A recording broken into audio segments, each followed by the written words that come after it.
dengarkan. Sampai ada satu orang kafir, orang musyrik yang lagi umroh, ketika dia masuk Mekah, udah dikasih tahu sama orang-orang Quraisy, hati-hati ya, di tempat kita ada satu orang penyihir. Kau dengar omongannya langsung kau tersihir sama dia. Oh gitu. Namanya Tufail bin Amr ad-Dawsi. Itu Tufail pasang kapas di kupingnya aja. Karena kebodohan dia. Dia tawaf ya, dia tahu orangnya, oh itu Muhammad namanya SAW. Setelah dia tawaf ini, terus dia mikir, aku ini kayak orang bodoh, kata dia. Masa aku pasang kapas di kupingku, kata dia. Aku ini tahu mana yang baik dan mana yang buruk, kata dia. Lah, aku mau dengar dari Muhammad SAW. Akhirnya datang kepada Nabi Muhammad SAW. Apa sih yang engkau tawarkan ini apa? Nabi membacakan Al-Quran sallallahu alaihi wasallam, membacakan hadis-hadis Nabi sallallahu alaihi wasallam, langsung masuk Islam. Maka kita harus berjuang melawan kebodohan. Kenapa ayat yang pertama turun? Iqra. Iqra, bacaan tuh. Apa yang dibaca Quran? Kalau bicara Tombowati itu yang pertama apa? Baca Quran sama maknanya. Baca. Ketika kebodohanmu terangkat, insya Allah engkau jadi faham. Berapa banyak di antara kita yang sampai hari ini beranggapan riba itu boleh. Riba yang nggak boleh itu rentenir. Iya. Kalau ada seorang anak yang kerja di bank konvensional, tahu-tahu dia mau resign, ngomong sama orang tuanya. Apa kata orang tuanya? Engkau ikut aliran apa nak? Langsung dianggap menyimpang. Karena kebodohan mereka bertahun-tahun melihat sesuatu yang buruk baik, sesuatu yang mungkar ma'ruf buat mereka. Kok tahu-tahu muncul satu orang mengatakan nggak boleh, maka dia akan menentang hal itu. Sampai cerita seorang di Jakarta yang dia tanya sama anak-anak, Ustaz, dia kerja di bank konvensional, dia kemudian mau resign, ibunya marah, istrinya nggak ridho, gimana sekarang? Akhirnya Ustaz, anak resign, nggak ngomong sama mereka, tapi tiap pagi Ustaz, anak keluar rumah dengan seragam kantoran Ustaz. Sampai mobil anak ganti, anak buka, anak akhirnya taksi online Ustaz. Bertahun-tahun dia lakukan ini. Karena yang dia hadapi tadi, ini orang yang kalau dikasih tahu nggak bisa. Dia punya penyakit tapi dia nggak sadar.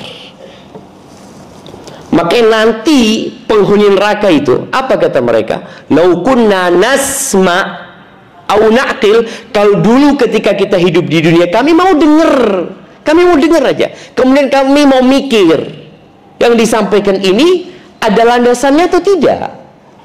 Kalau mau itu, makun nafi ashabis sa'id, kita nggak akan jadi penghuni neraka. Cuma tadi mereka nggak mau. Dan kemudian yang menjadi penyebab penyakit hati ini, syahwat. Orang yang sekarang kita lihat banyaknya perselingkuhan di negeri kita. Jadi fenomena perselingkuhan ini fenomena gunung es namanya. Yang muncul di luar itu dikit. Ketika Anda membaca pekerjaan yang rawan dengan perselingkuhan, ada 10 pekerjaan di situ jemaah. Yang pertama apa kira-kira menurut antum?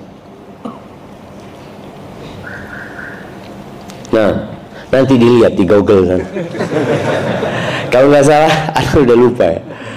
Kalau nggak salah yang pertama itu penerbangan. Nah, yang kedua itu kesehatan, rumah sakit, ini itu. Artinya memang daerah-daerah yang rawan laki-laki dan perempuan itu berduaan, kumpul ini itu, ketawa ketiwi ya, ini itu. Enggak, hati Anda bersih, enggak ada perasaan apa-apa. Ana cinta sama istri ana. Masya Allah. Terus engkau kayak gitu, ya udah lingkungannya kayak gini. Tuh jemaah, orang sakit tapi nggak merasa. Karena memang nggak ada rasa sakitnya, yang ada kesenangan malah di hatinya. Ada bapak-bapak yang suka WA sama teman perempuan di kantornya. Ada di sini? Ada. Kadang-kadang istrinya tahu. Kata suami, ya Allah, teman kantor, nggak ada apa-apa. Cuma tanya gimana kabarmu ini itu. Ya kita kan sebagai sesama manusia harus memberikan perhatian lah. Apalagi dia janda, kesian. Ini jemaah, ini orang sakit hatinya, tapi nggak merasa sakit dia. Makanya sulit kasih taunya. Kalau orang sakit hati kasih obat penenang. Ini abang anak kasih obat penenang. Insya Allah abang minum ini nggak bangun lagi bang. Subhanallah. Iya, itu syahwat itu. Kemudian syahwat itu bukan hanya syahwat kepada wanita, syahwat kepada kekuasaan, syahwat kepada harta. Kalau bicara kekuasaan, orang menjadi penguasa untuk apa? Untuk cari harta? Atau harta untuk cari kekuasaan? Biasanya kita sering dengar harta, tahta, wanita. Ini syahwat semuanya. Dan Nabi SAW mengatakan, ma dhi'bani ja'i'an, tidaklah dua serigala yang lapar yang dilepas di kandang domba. Di mana serigala lapar dilepas di dalam kandang domba, yang dombanya nggak bisa lari kemana-mana, lebih merusak daripada hirsul mar'i, daripada ambisi seseorang kepada jabatan dan kepada harta dalam merusak agama seseorang. Jadi rusaknya agama itu lebih parah kalau sudah ada ambisi harta dan kekuasaan daripada rusaknya tuh domba-domba yang dikirimin 2 ekor serigala yang kelaparan itu. Bayangin nggak serigala kelaparan ya, dia lihat domba, masya Allah, dia makan ini dikit, lihat itu lari, dia gigit yang ini, lihat wah masya Allah. Padahal dia sebenarnya 1 ekor aja nggak habis mungkin jemaah. Tapi karena dia ambisi, dia udah gigit ini udah mati nih.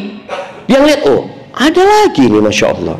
Makanya orang kalau sudah ambisi kepada harta dan jabatan, seperti minum air laut.